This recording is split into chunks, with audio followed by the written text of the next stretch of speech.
Hello and welcome to The Fool and the Philosopher. The Philosopher and The Fool.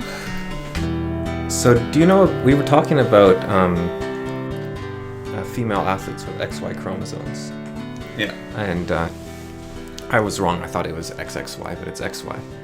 Okay. And we were talking about that, and about an hour after you left, Yeah. a video was posted with an interview with a person with complete androgen insensitivity syndrome, which is CAIS, I guess, is the acronym, which is... They have a case of case? Yeah, which is that symptom. Yeah. Which I thought was synchronicity, like, rearing its head a little bit there, potentially. Although I've noticed something about synchronicity so far when trying to identify it, which is if you say now, then it would be a synchronous event if X happened. It doesn't tend to happen. So I think it might just be pattern recognition still. I'm not convinced. And algorithms. But no, like synchronicity can happen without the internet or computers or anything. But I think algorithms help synchronicity happen, especially when your devices are listening when they shouldn't be.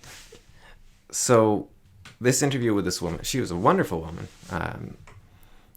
talked about her condition. So basically what happens is you have a XY fetus, which is, I guess you kind of say it's a male fetus, but I think that doesn't quite work because calling them male is unfair. Who has a condition where, complete androgen insensitivity syndrome. So you cannot process any androgens in your body. Yeah. Now, even women... What's the androgen? Testosterone. Okay. So masculine hormones, essentially. Right. Women have testosterone. Mm-hmm. CAIS women don't. So they are hyperfeminine. They have no testosterone whatsoever. Testosterone is also the hormone responsible for muscle creation. Yeah. So they look like twig people a lot of the time. They can have all sorts of health issues. You cannot treat them with testosterone Because they won't have any uptake to it. because they're insensitive to it. It just passes through their body. Yeah. So even that does nothing. They have no genitalia really, but what can they have? I guess they have a sort of it'd be like ovaries and testicles. They're kind of derived from the same thing from a fetus, and so that is just there, and it's like a nothing thing. And there used to be concerns that could become infected or a cancer risk, so they'd remove it from babies that were identified with having CAIS. Yeah. Which wasn't always the case that they could identify it because they just seem female for the most part. Yeah. But there is weird things about them, different things about them, such as being abnormally tall for one thing. And her case is funny because her father's Spanish. Spanish people are Europeans, so taller than South America or Central American people. Yeah. But she grew up in Mexico, so she was a Spanish person growing up in Mexico is going to be taller than people her own age. Her dad was apparently like a giant. Yeah. So she's way taller. Like her dad was massive. Yeah. So she's way taller than she should be because of that. Yeah. And then CAIS makes you taller than normal. So when she was 14, she was 5'9". Okay. She was my height when she was 14. Yep. And she... That's tall. She was... For a 14-year-old. She's massively tall. So doesn't have the muscle to play basketball, I take it. Probably not. Although, she can develop strength, it seems, to a degree.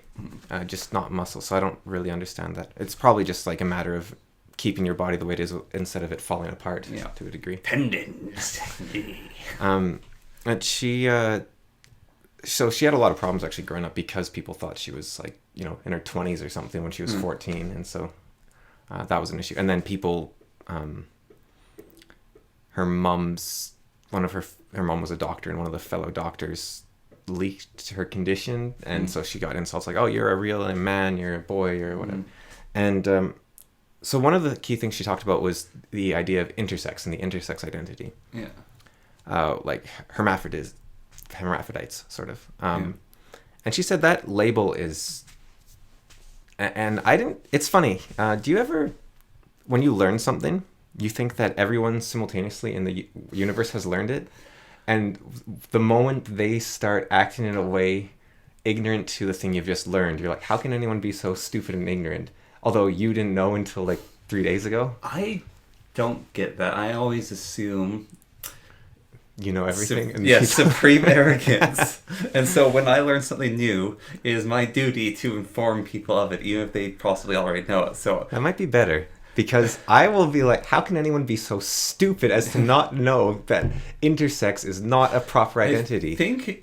And when I just learned this like a week ago. What's interesting about that, on a side note, is I think both of those things, you assuming people know it, and me thinking no one knows it, are both different forms of arrogance. But they're both arrogance, even though they're kind of opposites. I think it's a both... Yeah, probably. It's like, how do you have the audacity not to know something that I know? Whereas me, it's like... How do you even know anything? Here, let me inform you. For me, it's almost like I can't imagine the world not learning things simultaneously, I guess. So it's a reality that must exist. Yeah. And of course, I'm aware that it's nonsense if I think about it. But I often catch myself, or don't catch myself, just like, how can you be so stupid? Like, Courtney Coulson, that person I want to have on our podcast, she's complaining about, like, I think she seems to be a very pro-feminist type person. And she's complaining about how women in movies are made to be heroic and strong and whatnot, but there's not feminine role models. And she has a lot of these complaints about, like, man, the patriarchy creates all these things and they do this. And she's talking about feminism. She's complaining about the destruction feminism wrought on the feminine. Yeah. And it's not... She seems like a very reasonable person. I just don't think she is aware of it. But listening to her talk about this, it's like, you idiot! Can't you? Anyways, so when she talks about intersex, she says that, you know, you get like the LGBTI, like intersex. Yeah. She says intersex is not a sex. It's not a gender. It's not an identity. It is a medical... The intersex... She doesn't even like using it, but there is a collection of medical conditions which affect either males or females. Yeah. So a CAIS woman is not intersex.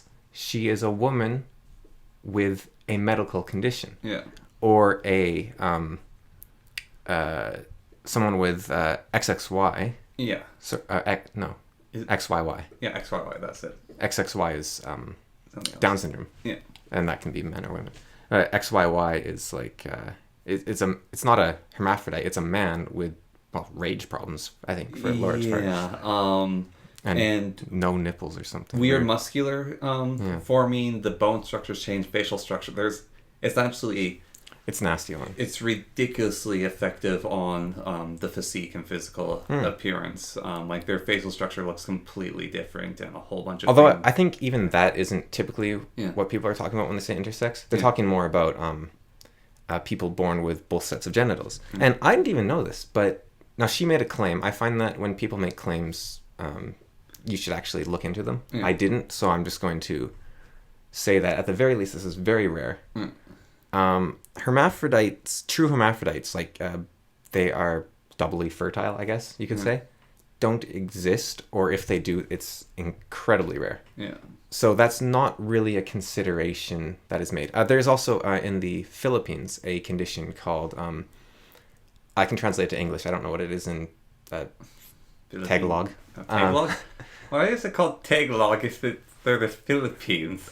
They speak a combination of Spanish, French, English, and Filipino, I believe. It's why can't it just be? Because they were conquered by everyone over the course of like 400 years. Okay. They're very... So Filipino is a language, though? Yes, I think so. I think they have 2 dialects, and then they speak a lot of... I watched a Filipino movie, and half the time the people were speaking English, and half the time they weren't, and I was very confused. But apparently what they do is... it's called a...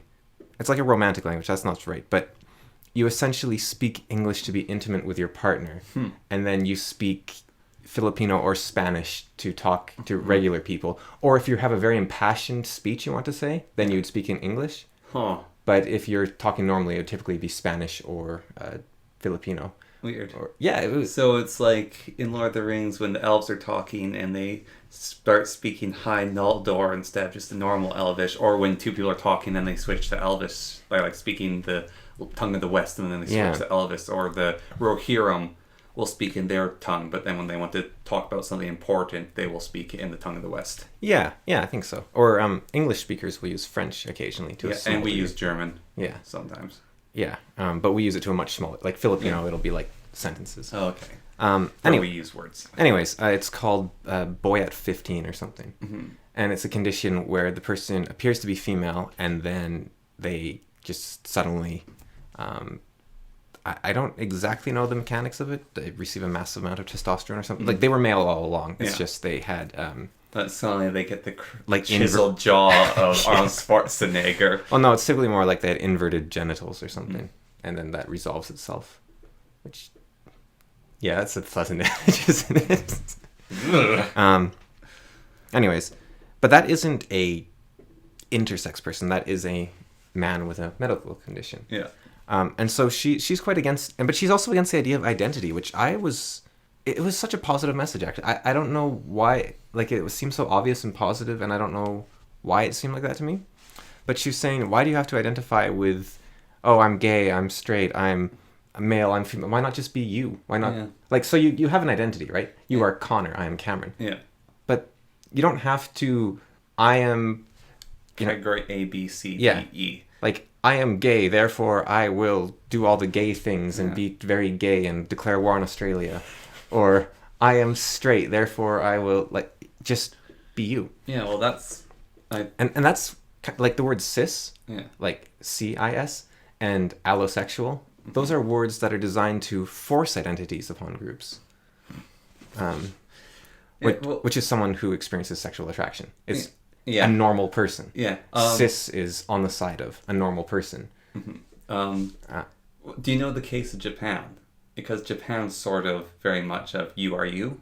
Well, there's men who are like geishas or something? I'm not talking about that. No. So, like, Japanese pride parades are... we've talked about that before. But there's recently a whole thing with My Hero Academia, which... Oh, they had that bisexual villain. No. So there's a character who people are saying we need like a gay character in My Hero Academia. And the writer of it's sort of like, I don't care because I'm writing a story about a bunch of kids. But also people start claiming that this one character was gay because in the translation he said to another character, I love you. And I've always loved you. And the translation in Japanese is quite literally saying, I love you. However, the meaning of that and the fan translation of it is more so, agape. Yeah, you are an amazing person. I respect you. I want to be like you.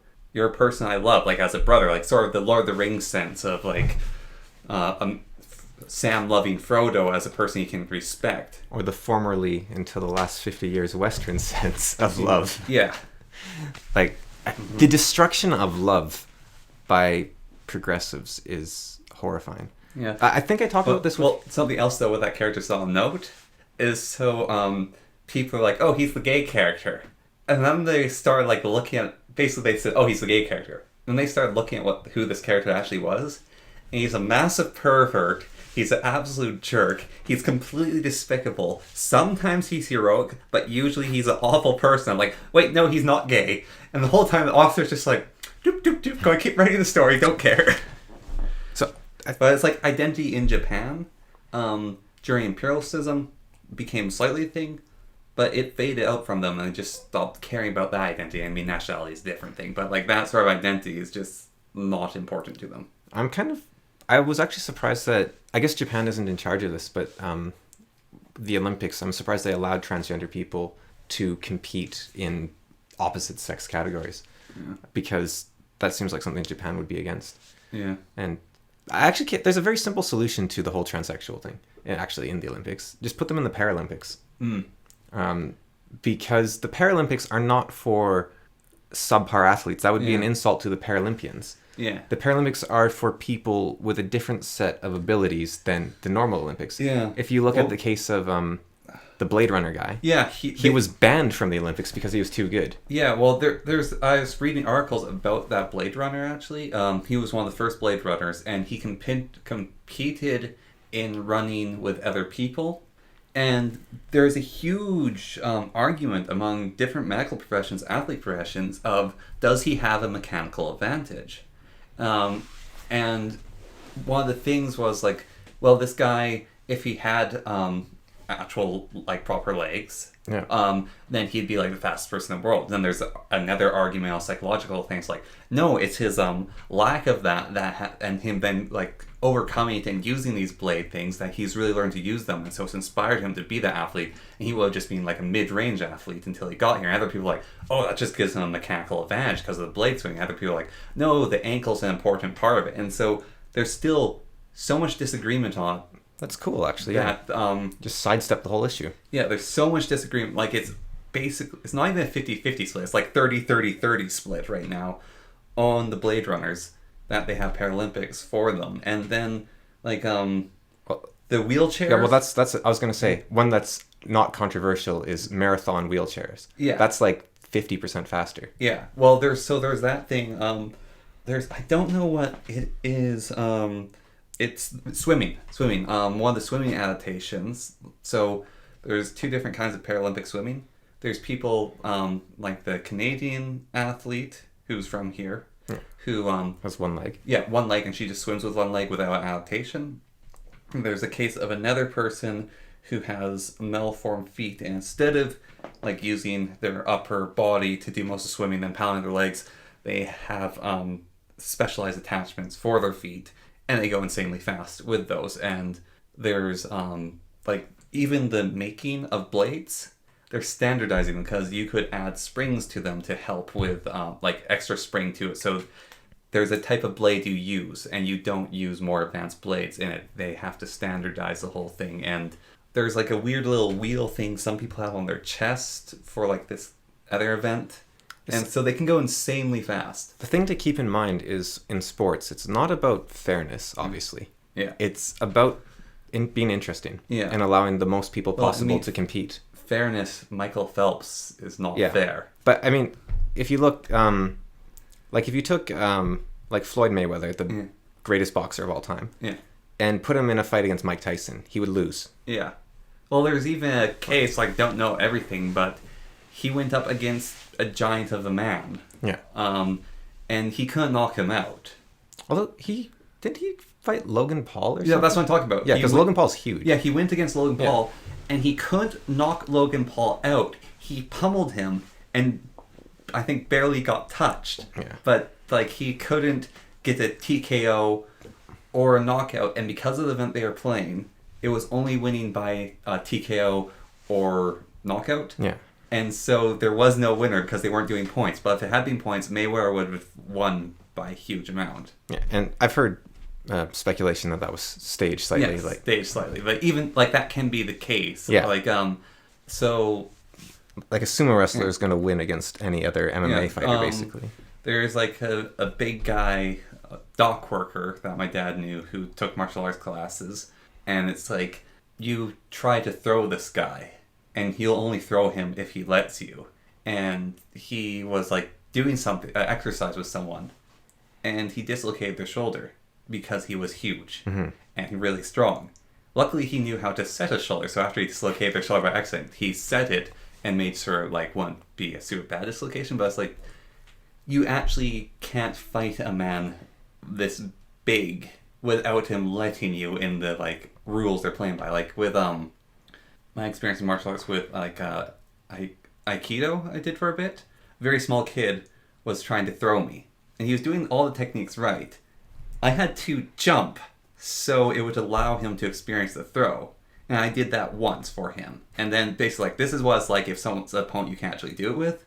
But usually you're not going to actually be able to throw me because I had to basically give you, like, there's a mechanical advantage going on there. But he's about 50% of the way. And I literally had to jump for him to throw me. I can give an example, actually, of just how much difference. So there's a little party trick you can do where you can say to someone, I bet you can't lift my arm. Yeah. You put it kind of like what you're doing right now. You put your hand on your head, and it gives you a massive mechanical advantage because your elbow and your shoulder very strong and takes basically no effort to secure them there. So I did that to my dad. Yeah. As like, so with one arm, try lifting my arm up, basically. Yeah. But like typically you'd say two arms, but I think my dad did it with one. Yeah.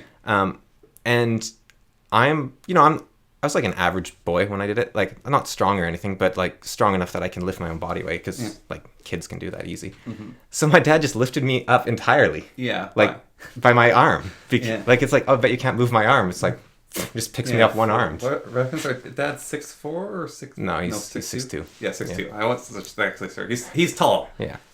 6'4" looks way taller. I don't know why. It's 2 more inches, but... Yeah, but he looks way taller than me. He's only 2 inches taller than me, and he's still huge. I know a guy that's 6'4", and it's just like... Okay, yeah. He's like a mile tall. Yeah, so he's 6'2", and... Like 200 pounds. Yeah, and was the strongest man in the territory for a while. Yeah. Like, actually definitively the strongest man. Well, competing. Yeah, competing. Yeah. And I mean, that's all that counts. I think Kim was probably always stronger. Like, that guy is a beast. Yeah, he's probably the strongest guy ever in the Yukon that I know of. Yeah, like just by measured strength, like 3 years in a row setting a record. But Kim like smashed his record, and that's when Kim competed, though. Yeah, like Kim also has a lot of injuries and whatnot. Mm-hmm. So, but yeah, so with the like trans athletes, just either stick with your body, but that's tricky because they're doping. Like, it's not even like their fault necessarily. It's just they have to be. Yeah. Or put them like you cannot put a you can't put a trans man in women's. That would be unfair too. They're taking steroids. Yeah. Like, you can't do it either way. Mm-hmm. You either have someone with a better frame or someone taking steroids in the women's. Yeah. And then in the men's category, you probably could have either in there, okay? Yeah. But they're at a disadvantage because either you're limiting your testosterone or you don't have a frame for it. Yeah. So trans Olympics, just trans men, trans women. Yeah. Bing, bada, boom. So yeah, I'm surprised Japan didn't do that, but they're not in control there. Yeah, it's the Olympic Committee. Yeah. So going back to the non-identity thing of the intersex, or the not intersex with the complete androgen immunity, intolerance syndrome. I got very curious about that because I was thinking about transgenderism, actually, kind of all linked. It's become a very big topic. It used to be this little side thing, and it's become huge. I think it's probably reaching it. I've heard people think it's reaching a peak. We'll see. But do you know about the fall of Rome? I mean, no one really does, but okay, but this is relevant. Okay. So, during the start of the fall, the decline of the Roman Empire before it split in two, they became obsessed with hermaphrodites. And also they became obsessed with homosexuality, and changing physical forms and going beyond humanity, and they became obsessed with social policy and various things with slaves, and basically they just went kind of insane. Interesting. And so there's a theory that the sign of a societal collapse and restructuring is it's gotten so good you can start obsessing. Well, hermaphroditism, but that's more you can start obsessing about triviality. Yeah, so it doesn't have to be that. It just yeah. Well, I mean, I don't know if you saw that stuff about but it was because it was more than that. It was like it was the rights of the Roman slaves became a huge deal as well at the time. The same with what is a Roman citizen? Trivialities like the rights of slaves. Sorry, but it's like social. I mean, like no, I'm with you. But also like what is a Roman citizen? So because soldiers, if you were a soldier, you became a Roman citizen. But then there's like different classes of being a Roman citizen, and also being a border guard versus being an internal guard versus being a slave right. Athens was obsessed with democracy. Yeah. And Sparta was obsessed with strength. They became more and more obsessed with strength. Well, but did Sparta really weren't they just destroyed by the Persians more, or like the Macedonians or something? Like, the Macedonians, I guess. Yeah, but Sparta could have been a lot stronger than it was. Like Philip, I don't think Sparta would have ever stopped Philip. No, but so the case of Sparta's annexation by Philip is so Sparta could have surrendered. Sparta could have put up a lot better fight. But instead, they basically had a huge amount of nutcases all thinking that they're one of Leonidas' legion trying to fight Philip's war machine, and Sparta got annihilated and then eaten. And so, like, because Philip, he took in Athens after, like, what was left of Athens, that was incorporated. A lot of people throughout Greece were incorporated. Sparta was annihilated. And some of the ideals are still there because Sparta will always be Sparta, but the Spartan people were ruined by Philip. Well, let's hope that's wrong. But there's a... Well, it might be that point, like, we obsess about it, and then reality, stark reality, because we look away from the... we look away from the bear at the door to try to figure out how to make the window look nicer. And the bear breaks down the door. And so then we deal with the bear a little bit more, and then we go back to trying to make the house pretty. And so maybe we're at the point where we can actually make the house pretty. In this case, though, the bear wouldn't actually be another entity. It would be a different culture. It would be the Russians, I assume. I don't think anyone else has their culture together, really. Like the Hungarians, maybe. Like China doesn't. They're kind of like they're powerful, but they're a powerful mess. Like they're obsessed with their own culture right now to the point where they're doing what the Ottomans did and what China did repeatedly. China's history is one of isolation and self-destruction. Yeah, well, that's actually like that happens in China. China's a great example of navel gazing in a way and destroying itself, because basically, so you have a ruler that gets ousted, the new ruling class takes over. 2 generations pass by. So you are no longer the child of the conqueror. So you don't have that legacy. So you are nobility. And you are nobility by divine right. And so you are above all things. You get obsessed with isolationism, which happens time and time again in China. That's the way their nobility worked for a very long time, is not walking with the masses. That's actually one of the biggest criticisms of Chinese nobility, is not walking with the masses. And a lot of the time, France, when their huge, nasty one happened, it's because the nobility stopped walking with the masses. When the dukes rebelled against the king in England, is because the king no longer walked with the dukes. But China has a history of not doing that. And so it's like every 3 or 4 generations, basically, they would isolate and then uprise would destroy. So there's China and the Ottomans did this, and progressives do this, where what you have is what we have now is perfect, therefore we can, any attack on it is an attack on heaven itself, right? Yeah. Because it's perfect. So you're evil. If you attack heaven, you're evil. Yeah. You do not have a reason to attack heaven. There is no justification for it. There's no noble cause against heaven. Therefore, you are evil if you attack or question heaven. Yeah. Even questioning heaven could be seen as evil. I think that would be a reasonable... Yeah. I don't think you shouldn't be allowed to question heaven, but you are weakening the foundation of perfection. So you could see that as evil, I think. Yeah, why question perfection? Yeah. But the weird thing about all 3 of them is that now is perfect, therefore you may not be questioned. But perfection changes day to day. Yeah. So you of yesterday is evil to you of today. Yeah. And it is that's why a nation crumbles, because it's stupid. Yeah, well, also when the you of yesterday was evil, and then when you can start being charged for crimes of the past, I mean, even then, statute of limitations is actually a very important law, because you aren't who you were a lot of the time. Like, sometimes a serial killer is a serial killer and they can abuse statute of limitation, but other times people will destroy themselves because of murder they committed. Yeah. But in a purity scheme, there is no statute of limitations. If you were an evil person 20 years ago, you are evil now, because we have no, it seems like at the moment we have no societal redemption, forgiveness. Yeah, there's no statute of limitation. But beyond that, like, forget statute of limitations. You said you were perfect yesterday, and you're saying you're perfect today, but you are different from today than you were yesterday. You are not perfect now. You cannot be, because tomorrow you will be different again. And therefore your ideas can be challenged. You think your ideas can't be challenged and that you are right, but you will change your ideas yourself the next day. And you will say, it's 1984. The history is what it is today. Yeah. Like, the past is what I say it is today. It isn't what happened. It's the past happens in the present or the future. Yeah. Not the past. Yes. And history is what we say it is. But it's more than that. You are the now is impossible because you are saying that I live in perfection and I will change. Yeah. But I was always this way. Yeah.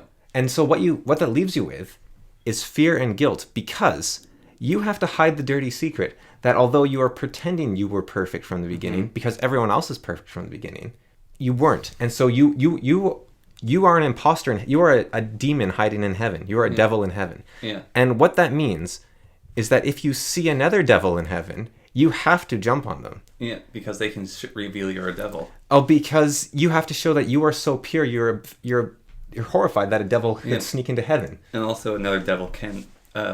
Evil knows his own face. Yeah, but more so, you have to say, I, as a perfect being, am horrified that evil could slip into this place. I banish ye from this realm. Whereas if you were actually perfect, you would be understanding of the demon and perhaps help it into heaven. Heaven's a nice place. If you're a divine being, it's like, yeah, okay, you're in heaven. Let's try to accommodate this heaven for you. Or we'll show you the door. Yeah. Like, get out. You are inimical to this place. It's not that we hate you. It's that you cannot exist here. Yeah. You're an anathema. Like, I'm sorry. A demon in heaven. If a demon in heaven is no longer a demon. It's no longer heaven. Yes, that too. You're destroying heaven. Your presence is destroying heaven. So if you are a demon in heaven, it's no longer heaven. Or you are no longer a demon. Yeah. Yeah. Yeah, and so when I say I'm sorry, like you have to leave, I mean it in the true, like, I am sorry, but you have not in what Sargon has started doing, which is just a verbal tick, as far as I can tell. It's very Canadian verbal tick. Yeah, except we mean it. Yeah. We don't use, like, he uses it as in I'm not sorry at all, which is, okay, this is very tangential. Actually, no, I'm not going to be tangential. Okay, so, so with the identity and the intersex and transgenderism, I was interested in, okay, so transgenderism, the fall of man, is become important. Yeah. We should probably do something about this. So I thought, okay. Well, it might actually reflect the fall of man. Yeah, that's what. But I'm serious. Like, this is something you need to think about. Yeah. So complete androgen immunity syndrome. You are what is the presupposition of a transgender person? There's two options. One, which is becoming more popular and it can be dismissed out of hand, I think. Well, not out of hand, but it can be dismissed easily. Yeah. Is the idea that you should be allowed to have any gender identity you wish, and therefore you can decide to be transgender on a whim. Yeah. And that one, I think, should be, sure, you can dress however you want, act however you want. I don't have to respect you for it. Yeah. I don't have to do anything. If you're my friend, maybe I'll respect you for it, but no, I will never respect you for it. Yeah. I may allow your actions to pass unremarked or without making my life lesser or your life lesser. Yeah. But I'm never going to respect you for the choice to... I will respect you for the choice to act in a way that you think is best for you. I will respect that, but I will not respect you simply because you decide to act differently from the norm. And I also think that cultural norms were created to hold society together. So you were actually destroying the fabric of society, which is a very hard thing to respect. But we live in a society. We do. Okay, here's the thing, right? You were born as, let's say, a male. Yeah. It is your duty to be a male. Yeah. Like that isn't. Sargon was talking about this in a podcast with Benjamin Boyce. Actually, he said we are animals, and it's a great idea. We are animals, right? Yeah. We have to eat. We have to sleep. Mm-hmm. We may not want to. We may want to be transhumanists. Yeah. And I think the internet, computers as a whole, have probably led to this sort of I want to not be human anymore. I want to be beyond what I am. But we, at the end of the day, are animals, and by denying, like you are your healthiest when you realize you are not a mind in a tank. Like what? Like you're not a mind in a robot. You are your body and your mind. Yeah. And I think for the most part, you're probably more your body than your mind. I don't know which culture has it, but your soul and your thoughts are contained right below your rib cage. Like, you is right there. So even though you see from your eyes, and like a lot of people have it in your brain and your mind, you are right in the center of your body, basically. And I mean, that could just be a different place where the thought is held, but it's more an expression of you are in your center because you are the body. They are one and the same. So if you neglect your body, you are neglecting yourself. You are not neglecting your body. Your soul, I think this is why spirit and soul is a good thing to differentiate from mind or consciousness. Because if you look at it as soul, your soul is your mind and your body. Yeah. And you have to treat both of them with the respect they deserve. You are an animal. Do your duty to survive. I mean, you can use... Sorry. I have actually used soul and spirit as two separate things. So, spirit is the divine will, so to say, and so that is you in your entirety while you exist alive. And soul is almost the memory of what you were. I mean, in some ways, like, it's... I think you could say soul in...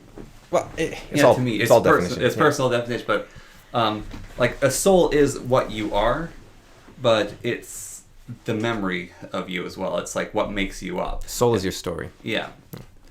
Yeah. That's a bit tangential, so we'll move from that. So, the body and mind are one. Yeah. You were born away. You live in a society. Literally, like, society functions because we work together. Yeah.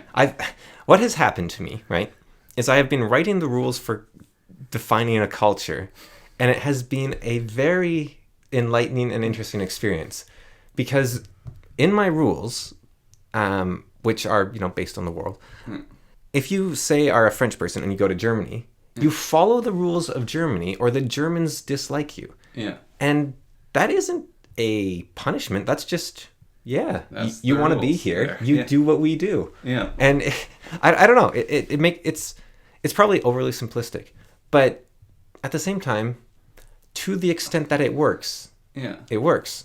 And I don't know. I think that, and here's the thing, right? The hero is the one that upholds civilization whilst moving it forwards. Yeah. So, a man should do the things befitting a man.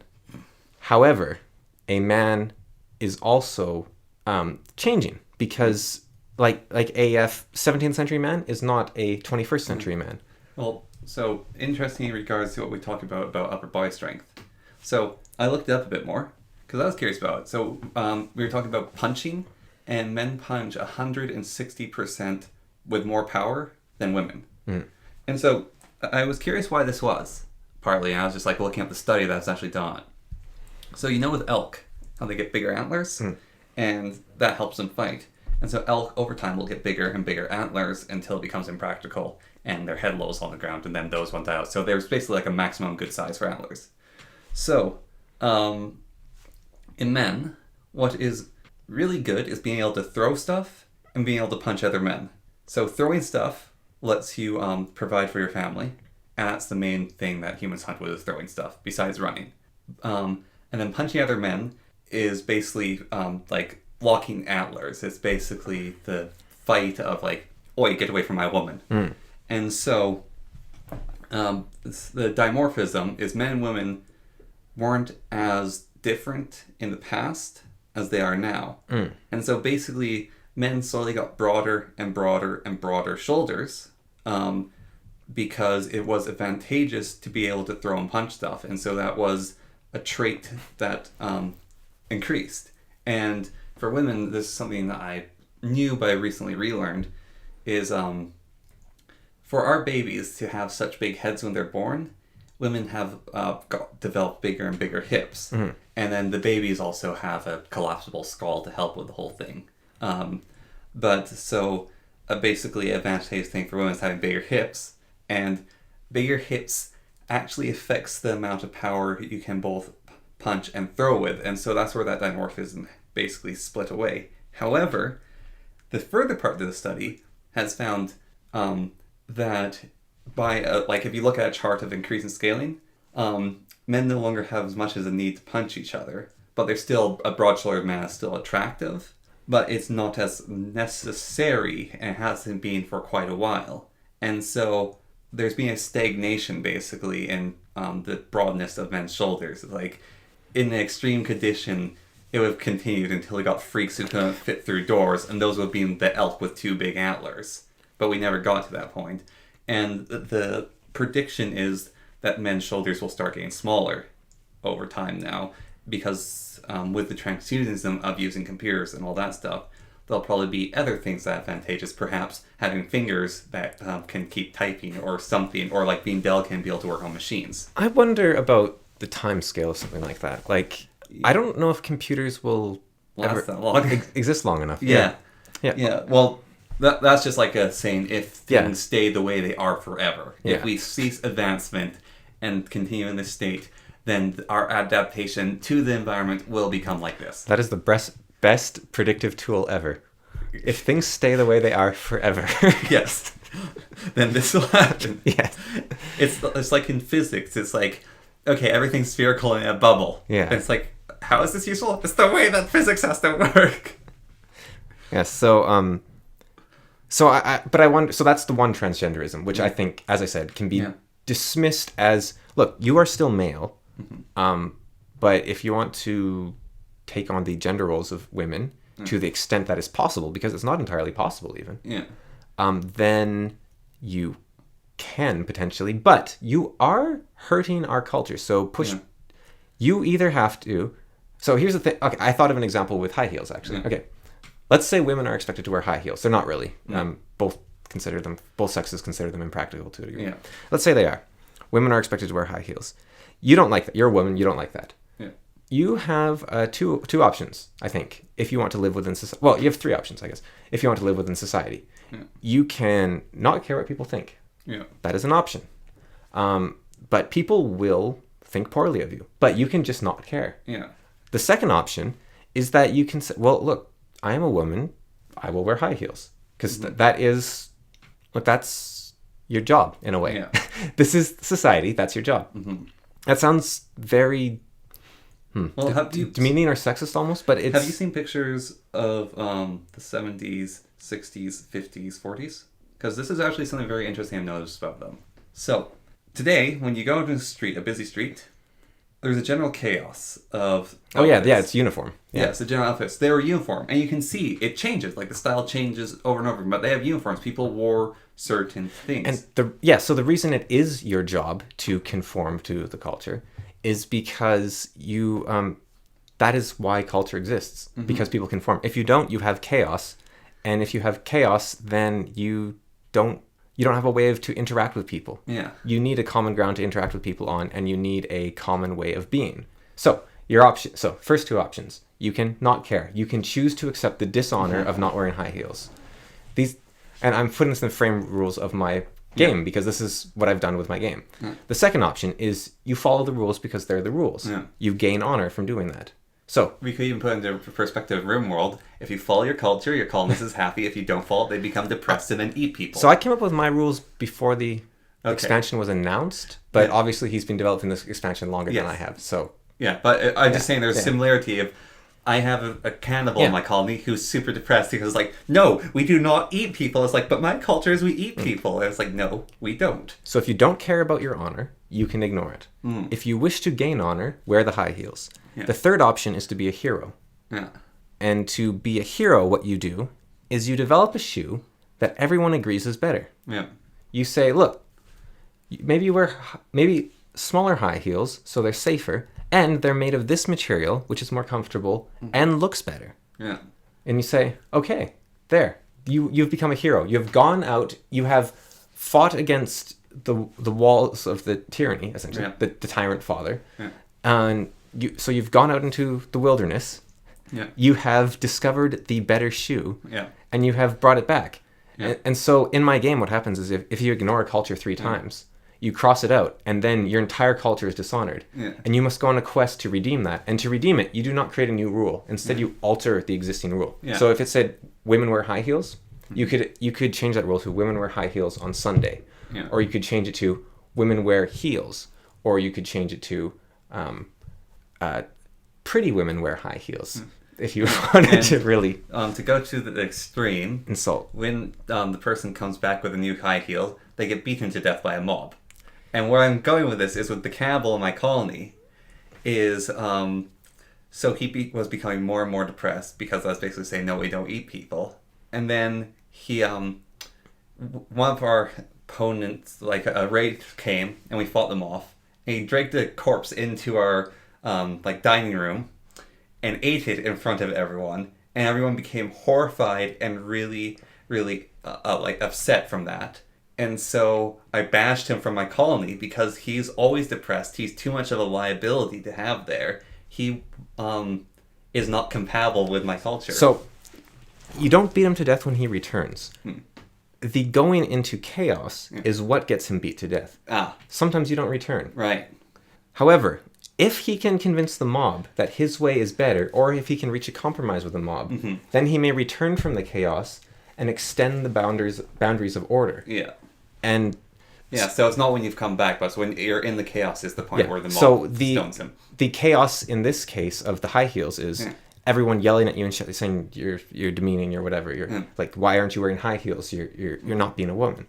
And if you can weather that storm and change the world, then you are a hero. Yeah. And I've been thinking that I have like a almost mini quest. I don't know if I'll ever complete it or work in my own life, which it's a very weird one because I don't think I'm qualified or capable. To change the word, not annihilate. Decimate? Yeah, decimate. No, it's to redeem femininity because it has been lost. Like men don't have masculinity, but women have it, right? But femininity is like, and what I mean by that is not like men are all nothing and women are all masculine. What I mean is feminine heroes, like I was saying about Courtney Coulson, she says there's not many feminine heroes. And there's not, because a male hero learns how to dictate the laws, right? A male hero is someone who says, here's the new law that is better than the old law. Yeah. So a tyrant says, don't do that. The tyrant father says, don't do that. So the male hero, the counterpart of the tyrant father. Well, the wise king's the counterpart. Yeah, the wise king says, don't do that part two. Like, he alters it to a wiser version, and then he becomes the tyrant of the next generation. Yeah. The devouring mother, what she says is not don't do that. She says, let me do that for you. And so the hero, the feminine hero, the heroine, what they would say is, so the male hero has to learn when you can allow people freedom. Yeah. The female hero has to learn when you can allow people to do things for themselves. So the female hero is the mother that doesn't run to the child when he cries. Yeah. The female hero is the nursing home patient who lets the old man walk up the stairs on his own. Yeah. And I don't think that's... I could be wrong, but I don't think that is as represented or celebrated. And I was thinking about it, like, I want to write stories where that is celebrated. But then Seems hard to write it. It does, except I think it's there, so maybe it doesn't actually need to be done, because... So take I in my book, whatever it's called. Nolan can bear. Uh-oh, that's not a good sign. She thinks it's her duty to serve Lord Glove. Yeah. So if you can look at... It's not quite the right word, but you can look at the feminine tyrant as the ultimate servant. Yeah. The feminine is to serve. The masculine is to order. In a sense, like those aren't quite the right words, but the man says you can't do that. The woman says let me do that. Yeah. And so you have, so that's like samurai were servants. Like they're samurai are feminine heroes. Actually, I think. So are Ronin then masculine? No, Ronin are kind of abominations, aren't they? Like a masterless service. Like that means you are a being of chaos. You're an agent without control. Yeah. Like what they could be, right? A Ronin could potentially be a feminine hero in the wilderness, but they have to return. Yeah. And I think a Ronin is like, if a Ronin becomes a samurai again, then I think he would be a feminine hero. Yes. So I think that my No Limb Can Bear is a lot about knowing when to do things for people and not do them for them. Yeah. For instance, I is serving Lord Glove to the best of her abilities, which isn't actually benefiting Lord Glove because it is allowing him to continue to be a monster. Yeah. And if she stopped being his servant, he might be forced to reconfigure his life. Reconcile with it. Yeah, he might be forced to stop and go, wait, I cannot continue to live the way I have been because I don't have this supernatural child anymore. Yeah. Therefore, my way of life is unsustainable. I think Lord Glove actually wouldn't come to that conclusion, but I is still enabling him. Yeah. So the feminine hero learns to stop enabling people to a degree, but also to make them strong. Because the number one rule in nursing homes is let them do as much as they can themselves. Yeah. Well, that's how you create an invalid, is you don't you do stuff for them. I came to this point in working with my greenhouse. Not the greenhouse I worked at. So the greenhouse, during the earlier season, and even further on, so we had like a pregnant lady, and we had a bunch of elderly women, like in their 60s to even 70s, I think in some case. And I had to learn when to help them and when not. I had to learn basically, say, call me when you need my help. Because if I just, let me do that for you, they're like, I could have done that. Especially with the older ladies are sort of like, they know that I'm a young man. It's like, I'll let him help me because that lets him be a young man. But it's the pregnant one, it was, as she got like further and further into it, she couldn't do a lot more things. And the further she got into it, the less she wanted help from other people because she wanted her own agency even the more she lost it. And so I had to basically learn of, like, even with my boss like saying, go do this for her, it's like, she can still do that for herself.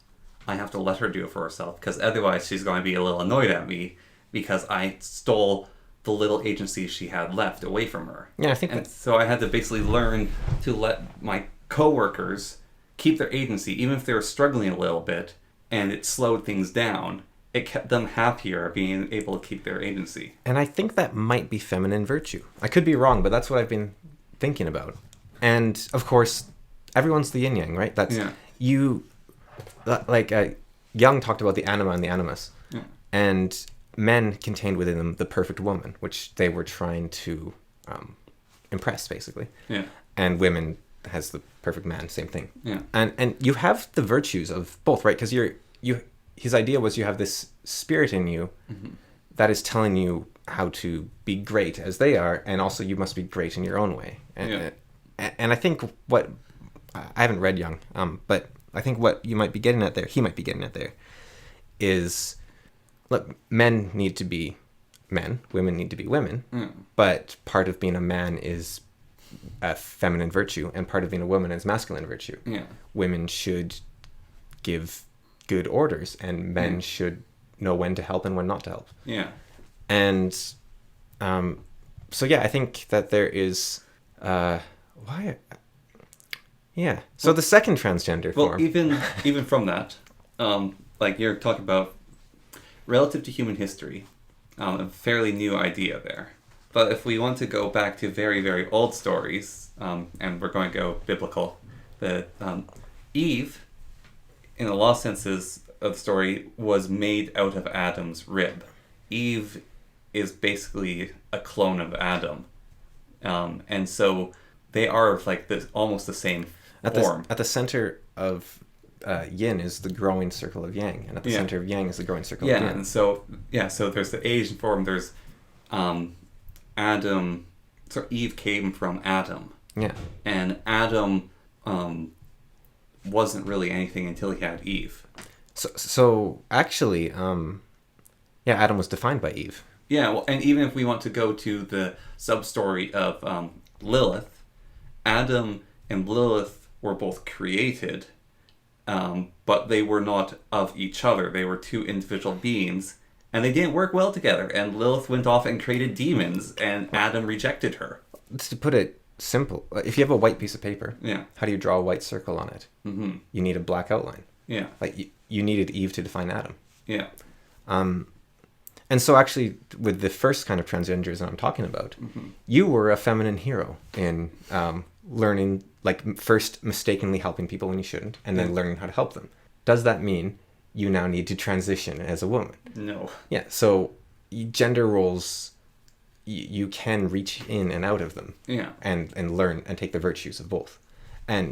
But your duty is to the one, potentially.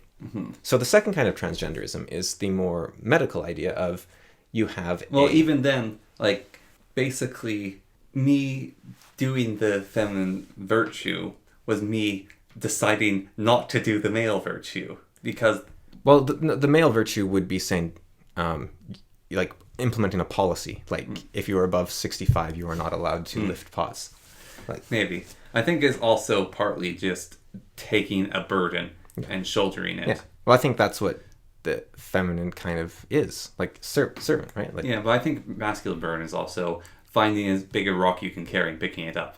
I think masculine is being the wall that holds back chaos. Yeah.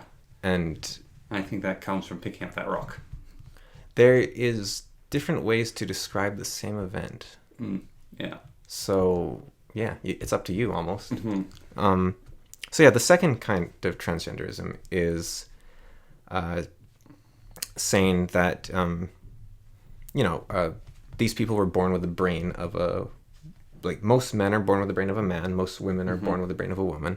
But they got them swapped somehow. Yeah.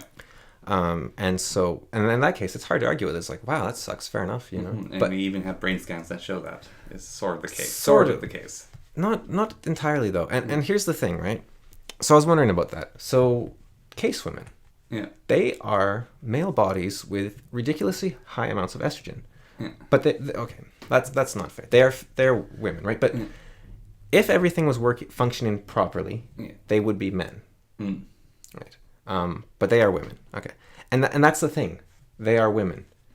I was curious about that. I was like, do they have really high rates of transgenderism? Like, okay, if you assume that men are born with masculine brains and women are born with feminine brains, female brains, then surely these people, despite the high amounts of estrogen, higher than women have, surely they would have male brains.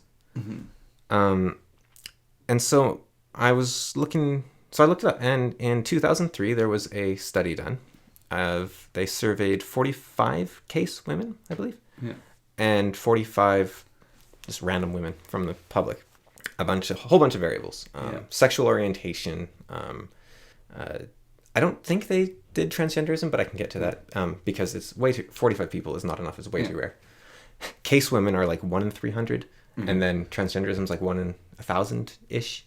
Might be 10,000. Really? Might be. CAIS women's 1 in 300?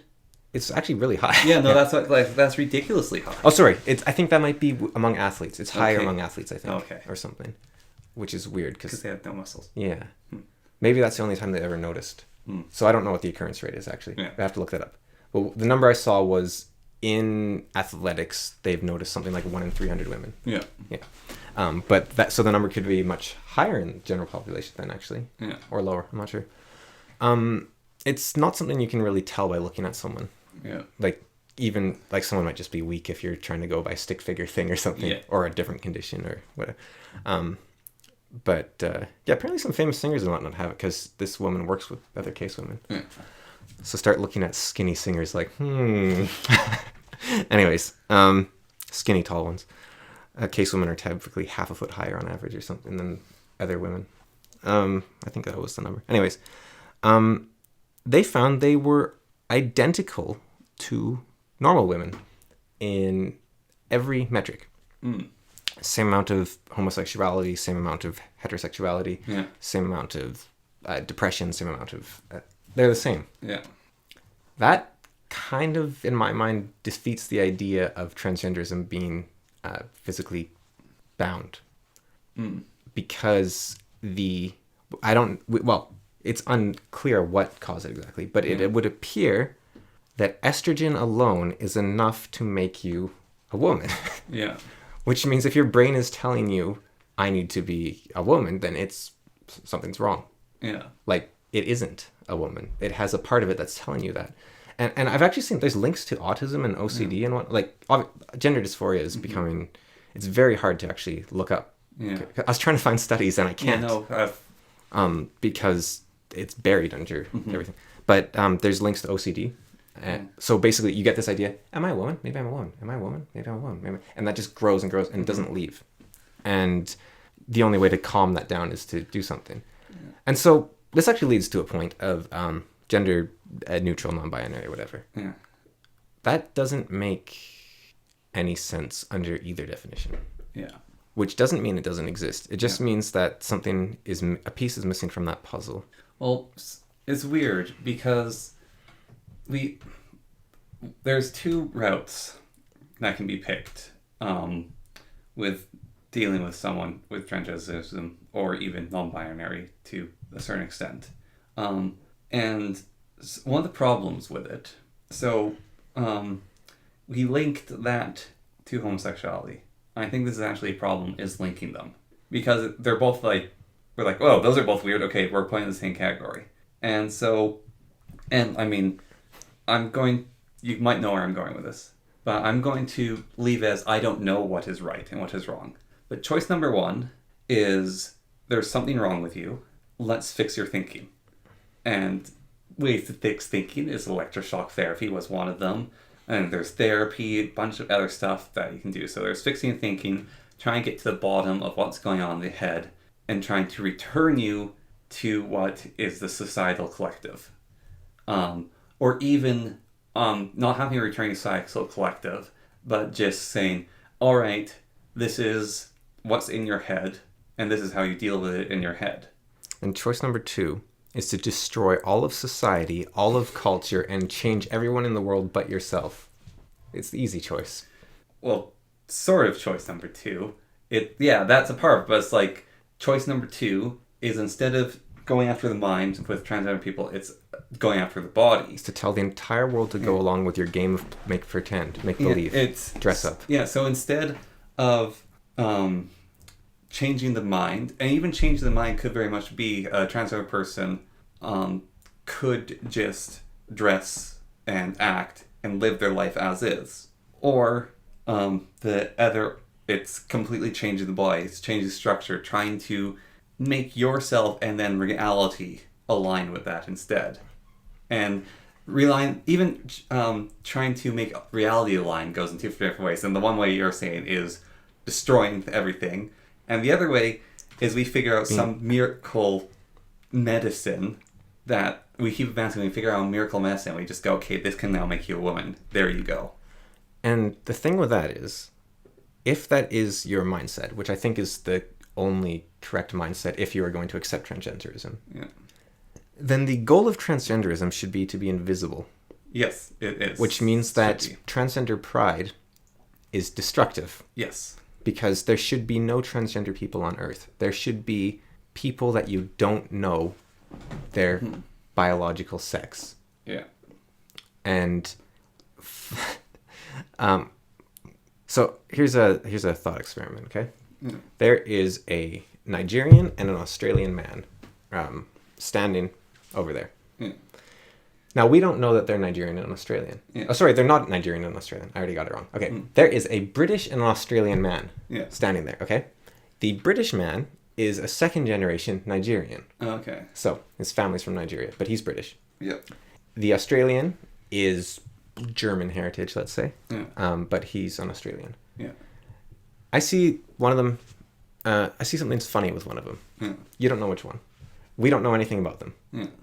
Okay, and the Nigerian, ethnically Nigerian, or I don't even know if Nigeria has a Nigerian ethnicity, but he's an ethnicity from Nigeria. He has black skin. The Australian has white skin. Yeah. I noticed something funny about one of them. You don't know which one. Yeah. I say, hey, look at the British guy. And you look at the Australian guy and you see he's got a funny hat. And you're like, oh yeah, that's funny. Yeah. We go on with our day. You were wrong because I wasn't wrong. I said, look at the British guy. There was a British guy. Yeah. You were wrong because you looked at the Australian. Yeah. However, I wanted you to look at the Australian because I didn't know he wasn't Australian. I mean, I didn't know he was Australian. I thought he was British. Yeah. So communication was successful. Yeah. That is the only purpose of language. Therefore, language succeeded. Mm-hmm. Now, you could say, no, you have to be correct. You have to be correct when you speak. Yeah. Okay, what is Australia? A prison colony. No, but Sorry. it is... No, that's fine. It is a prison colony. Yeah. It is a continent. It is a collection of sand. It is a collection of molecules. It is nothing. Australia is an imaginary construct. So, by saying someone's an Australian, you are already making the axiomatical assumption that things have meaning to humans. Yeah. And Australian carries with it either an Aborigines or Britishy looking person. Yeah. Or maybe Maori if you're kind of bringing them in a bit. So language can't be exact. You can't say, well, technically you're wrong, because language isn't technical. It's a convention. Yeah. So language worked 100% there, and I was 100% correct in calling him British because it worked. And in my fact, observation was what was communicated. if I knew that the one guy was British and the one guy was Australian, Yeah. but you didn't, I would probably actually be better served to say, look at the British guy, because Australian people can be black. Yeah. British people typically aren't. Yeah. And so the point of language is to communicate, not to be exact in the facts, because language isn't exact in the facts. That's not how language works. Language is a mean of putting an idea from one head to the other. So using the words that most effectively move that idea from one head to the other is how you use language. Mm-hmm. So words are there to facilitate communication, which means that you cannot tell someone which pronouns to use, if you accept the premise of my thought experiment, and my conclusion, obviously, because pronouns are a part of language. Yeah. And the purpose of pronouns, this comes, I said before, language is descriptive, not proscriptive. Yeah. But this, I think, is a thought experiment that I think proves it. Yeah. In that the purpose of language is to communicate information. So, weirdly, if you're dressed as like Princess Peach for Halloween, and someone says, look at that guy at a distance, they would be using the wrong words simply for the fact that you would confuse people. Yeah. Now, the part where this whole thing breaks down is once you know, then the human brain is actually met with a conflict because it knows two... You've created a XOR gate in the brain. Yeah. And people don't deal well with XOR gates. This is a proven fact. In programming, XOR gates are the worst. So, well, I don't know if it feels... It's like... It can go either... It's like either answer is wrong or either answer is right. Yeah. Like a XOR gate is that if it's one, it's not the other, right? Yeah. But this is more like... okay, so... You sound like a man. Yeah. You up close, you look like a man. But so actually, it's what you think will be the most effective. Yeah. So if you're talking to people, you're all sitting around, you're like, oh, that's a guy, because we all know it's a guy. If they're at a distance, then, oh, that's a girl, if you don't know the person. So actually, I guess the resolution there would be what people know. Yeah. So in theory, then you could ask someone to respect your pronouns by changing what they know about the world. However, you'd have to do that to every single person you met. And that's not sustainable. You need to... Well, it's not sustainable. You have to meet them halfway. You can't... My pronouns are he. No. you cannot say world attends me without having reason for the world to attend you. So here's the thing. Okay. At a distance, they call the Princess Peach a female. Yeah. Up close, they call it a male. Yeah. The Princess Peach never gets to decide what language they use. Yeah. They use whatever works for them. Mm-hmm. Now, there is a weird case where you see children, and you're like, wait, is that a boy or a girl? You ask the kid, and then that's how you describe the kid. Mm-hmm. But I think that, something worth thinking about at least. Yeah. I think that in that case, if it could be either, in that case you default to the one. So if I'm talking, oh yeah, your kids, your son I saw the other day. Yeah. In that case, what I've done is I have learned the sex of the child in order to facilitate conversation in the future. Yeah. So people aren't confused. So therefore you could say transgender person by learning their pronouns and calling them he. You'd be like, oh yeah, I talked to your sister the other day. They're like, I don't have a sister. And you're like, and then you're confused and you failed. So then learning that would be successful. But that person would have already had to think, therefore, that they are either respecting the pronouns for no reason other than to respect them, which we haven't shown is useful yet, but it may be. Or they think that their female sibling looks like a brother. Yeah. In which case, there's just a miscommunication gap because you're not seeing the same thing. Yeah. I mean, so even in language, I mean, I am incredibly unhelpful in my character choices for my YouTube, my game YouTube, because your avatar yeah, disturbs me. yes, Like, I'm not saying, like, I don't mind your little fairy girl. Yeah. I think that's kind of cute. So it doesn't disturb me in the sense of, like, crossplay or something like that. I don't care. It's like Shiva or something. There's something off. that is the point. It is meant to be like that. Okay, because it freaks me. It is meant to be a little creepy. Which doesn't help as it vaguely looks like you, which I don't like. Well, that is the nature of my drawing style. Of it has my body structure. Yeah, I know, and that's what I don't like. Yeah, because I have to trace it because I'm a terrible It's artist. kind of like Uncanny Valley crossed with failed transgenderism, crossed with Shiva, crossed with Yeah. Kali. Yeah. I don't know. I don't like it. Yeah, no, it's meant to be a little creepy. Plus the way it moves, like Yeah. like Shiva would. Yeah. Or Ganesh maybe, just like. Yeah. But it's not that thing. So there's a different picture I did anyways. And so is the fairy girl I drew. Mm-hmm. And I'm actually trying to get rid of... I'm going to get rid of that other avatar. Well, that's why I didn't want to talk about it, because I didn't want to like dissuade you. I want No. you to be authentic. Yeah, no, I'm going to get rid of that one because I basically figured it out. Besides the point. So anyways, I drew the fairy girl. And the fairy girl is also ridiculously buff because it's based off of masculine body structure, but I tried to reduce it. But she's feminine. Yeah. Yeah. But so there was a comment on one of my drawings, which was, wait, you were a female? And then someone's like, oh, you're trans. Cool. I'm just going... So I'm saying I'm unhelpful in the way I portray the character. And there's a reason why I'm unhelpful. Because I am trying to distinguish Lorthorn, the character I play, and myself as two different people. Lorthorn is my D&D character, so to say. So the interesting thing there is that whether or not you're transgender, that shouldn't make you cool. Yeah. Well, that's the one thing, is it shouldn't make it cool. But the other... Like, nothing can make you cool. No, but the other is... To these two people's perspective, I was a woman who's transitioned to a man. Which is weird, because my character I draw is a female. You know what? Whatever drugs you're taking, you could change the world, because they're effective. If you used to look like that, like the druid thingy. Yeah. Yeah. That's what the trans. Well, especially because I've started using this person does not exist to generate their face, and then I draw that face on. So the faces are a lot easier to do, and that really helps. I kind of wonder sometimes about my profile. If, like, it's Lord, it's masculine. Yeah. Cameron's a male name, but there's the female face, and I wonder if that ever throws people.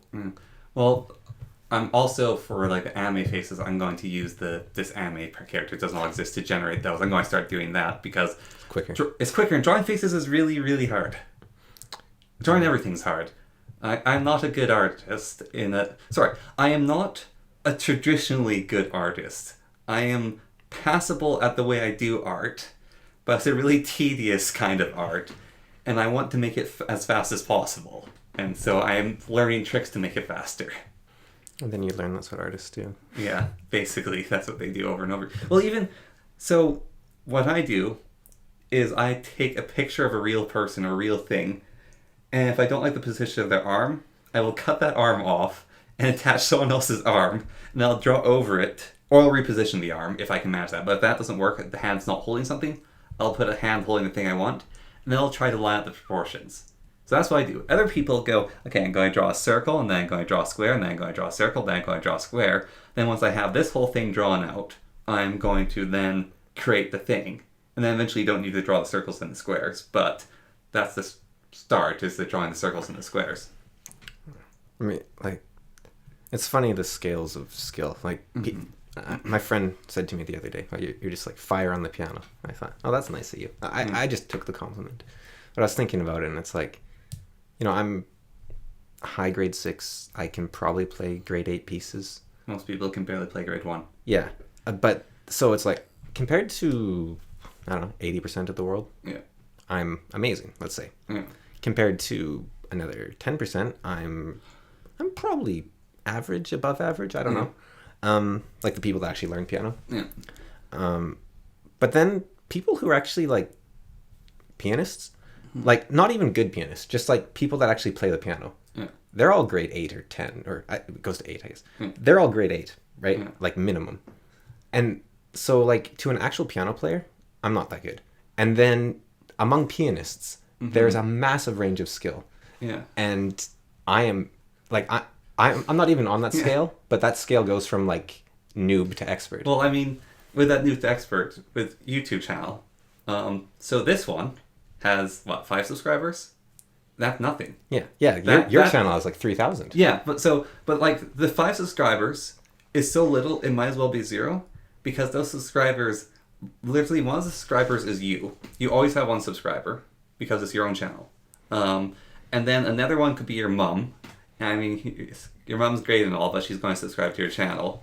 Another one could be a random friend who subscribes so he can spy on what you're doing. And then one could be some random person, but probably not. And then someone clicked on it by accident. Yeah, someone clicked on it by accident. So 10, I think, is a point where you've actually like caught in one real person's attention who has no idea who you are. But even then, the scale between 10 and 100 is massive. And then scale between 10 and 100 and 1,000 is massive. And then the scale between 1,000 and 2,000 is massive because you just spent a bunch of time. And then it's like, oh, I got to 2,000. There's someone with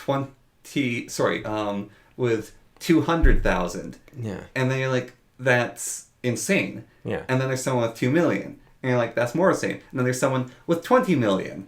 And it's like the scales of magnitude between that. And when I think about it, if we're actually going with the amount of money I make from my YouTube channel, I am someone sitting on the corner playing guitar, and I do it for like 4 hours a day I busk, and I'm probably making as much as the average busker. I think you're making less. Yeah, I'm a low-skilled busker. I think you probably make the amount in a month a busker would make in a day or two. Yeah.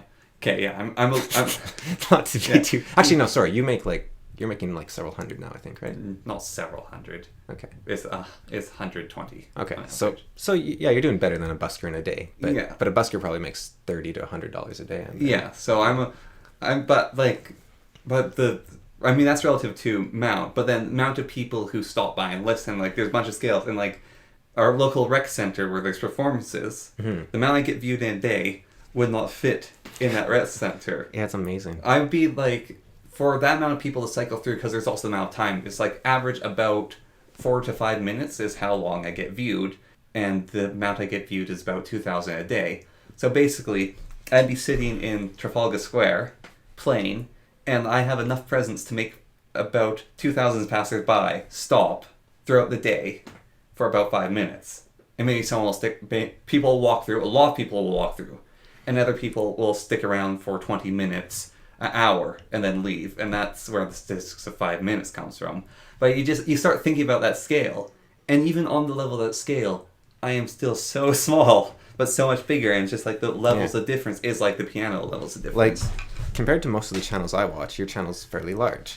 And compared to this one, it's huge. Yeah. And then compared to, like, I watch a guy called Splattercat, who does YouTube for a living, and he's got 600,000.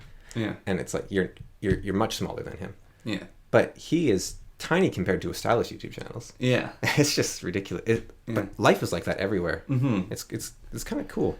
But it's also like, that's why the more you learn, the less you realize you know. Well, so the 10% wealthy have equivalent wealth to the 90% or Something like that. poor. Is it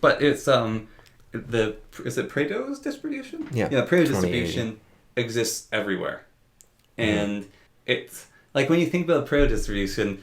I mean, I really should have capitalized on this because I'm in the 90th percentile of aptitude for math, and so that's honestly something that I probably could capitalize on quite well, because in the Pareto distribution, that's a good point to be in. But the thing is, like, you're nothing compared to some mathematicians. Yeah, exactly. It's just because within because that, I'm in the 90th percentile. but within that, there's another Pareto distribution. Yes. And another, and another. Yeah, exactly. Until there's like one guy doing all the work.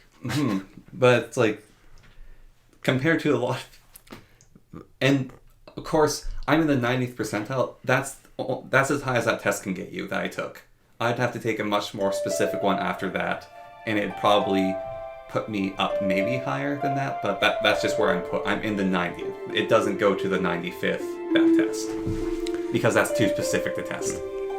So, yeah, we'll stop there. All right.